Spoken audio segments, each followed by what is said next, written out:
திமுக முன்னாள் அமைச்சரும் அக்கட்சியின் துணை பொதுச் செயலாளருமான சர்க்குண பாண்டியன் சென்னையில் இன்று அதிகாலை காலமானார்.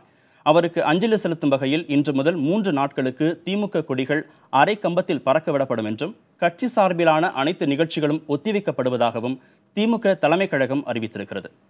உடல்நலக்குறைவால் பாதிக்கப்பட்டிருந்த நிலையில் ராயபுரத்தில் உள்ள இல்லத்தில் சர்க்குண பாண்டியன் உயிர் பிரிந்தது. திமுக பொருளாளர் ஸ்டாலின் உள்ளிட்டோர் சர்க்குண பாண்டியன் உடலுக்கு அஞ்சலி செலுத்தினர்.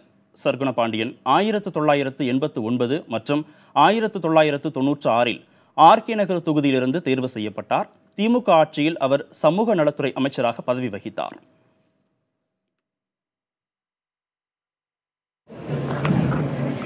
கடைசி வரையில் கழகம்தான், தலைவர் கலைஞர் அவர்கள்தான் மூச்சு என்ற அந்த அடிப்படையில் தன்னுடைய வாழ்நாள் முழுவதும் இந்த இயக்கத்திற்காக பாடுபட்ட பணியாற்றிய திருமதி சர்க்குண பாண்டியன் அவர்கள் மறைவு திராவிட முன்னேற்றக் கழகத்திற்கு,